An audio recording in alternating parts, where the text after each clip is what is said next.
compromisso oficial e público de duas pessoas, que duas pessoas pretendem contrair, duas pessoas que pretendem contrair matrimônio. Significa que os jovens, após o namoro, durante certo tempo, chegam à conclusão de que já se conhecem bem o suficiente para se prepararem para o casamento, de maneira definitiva.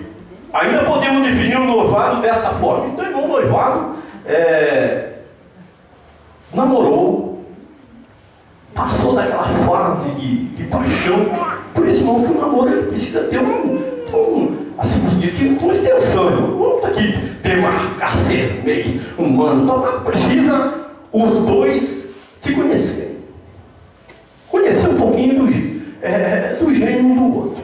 Precisa ver isso no namoro. Agora aí, após isso, vamos para um compromisso público. Esse compromisso não é um compromisso diante dos pais. Não é isso? Diante da igreja, diante da sociedade. Então a coisa já passou de um namoro para um compromisso público. Não é isso? Então as realidades aí elas começam a mudar, as responsabilidades. Muito bem. Aqui ele define. Então o noivado é a metade do caminho percorrido do namoro ao casamento. É um ato sério que requer responsabilidade. Quando os irmãos estão noivos aí, saibam que vocês assumiram uma responsabilidade. Ainda que no noivado, exista uma chance de se conhecer melhor e de se ver se realmente o amor está envolvendo aquela união. Então, é um compromisso social. Esse compromisso o jovem assume diante de sua família. É um compromisso moral, pois quando dois jovens crentes prometem unir seus sentimentos e propósitos para consumá-lo no casamento. É um compromisso físico, onde deve existir fidelidade e respeito, pois esse compromisso não dá direito de posse antes do casamento.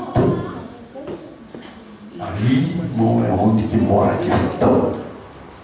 Para os jovens que estão namorando, estão noivos, aí mora a questão.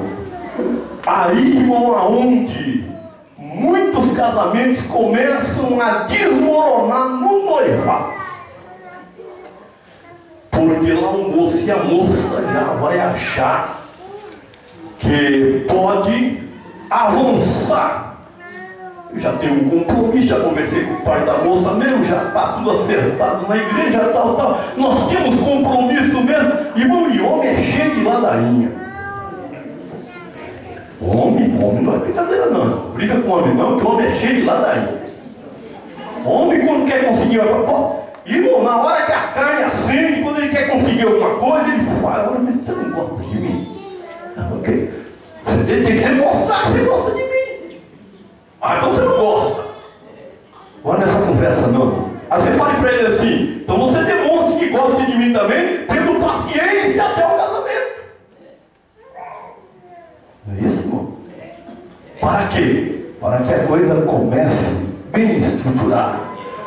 Porque esse compromisso físico, como nos diz aqui, não dá direito de posse antes do casamento. Então, os noivos, estejam atentos aí, mantenham-se coloquem Jesus no meio de vocês. Porque, irmão, carne é carne. E se for dado vazão a ela, o acidente acontece. Ninguém se iluda. Não, irmão, eu tenho meu comportamento aqui, ó. Meu comportamento vai a toda a prova. Não é, irmãos? A coisa é complicada. É um compromisso espiritual. Quando dois jovens resolvem casar, se assume, entre outras coisas, um compromisso com Deus. Eles já oraram, eles já buscaram a Deus. Não é isso? Irmãos, quando eu me casei, eu não era crente. Mas eu alcancei uma graça de Deus. Eu não gostava muito de namorar.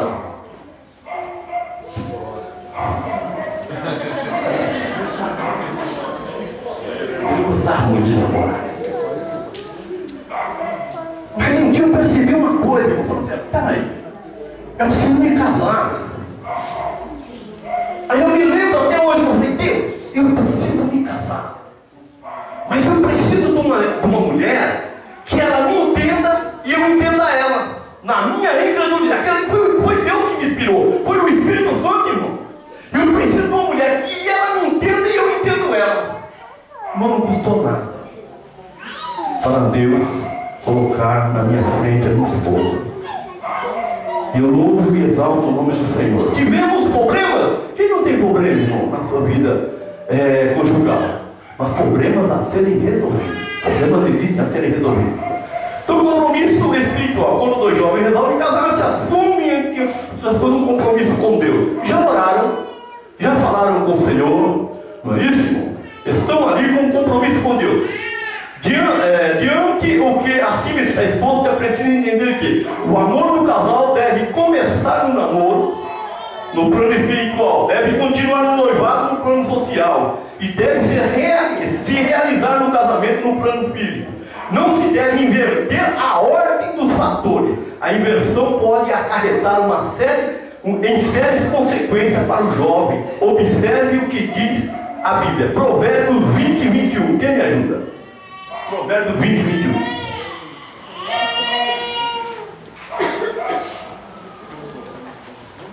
Provérbios capítulo 20, versículo 21.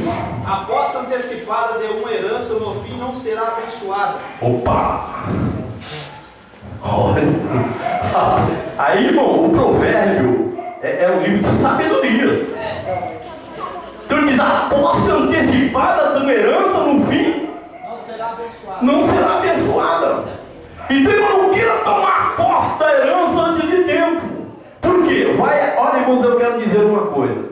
A gente, irmão, na nossa vida ministerial, nós temos contato com pessoas, nós aconselhamos, irmãos que são pastores, são que sabem disso.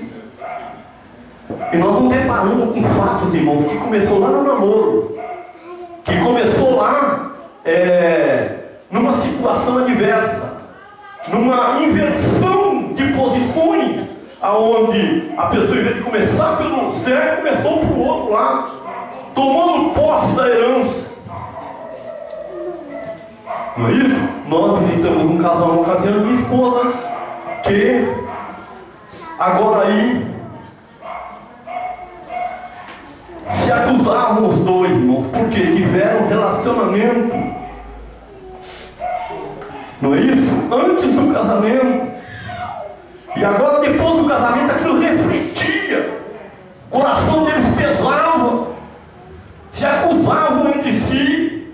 Mas eu fui bem duro com ele, viu? Eu não alisei muito ele, não. Eu não alisei muito ele, não, porque homem é terrível. Falei, meu filho, o que tu fez com a sua noiva, quando vocês eram noivos? Você fez um monte de promessa para ela. Você forçou a barra dia a dia, até ela ceder. E agora você quer acusar ela, rapaz? Não é isso? Então é isso. Muito bem. Então, estamos aí, falamos aí um pouquinho aos jovens que estão aí.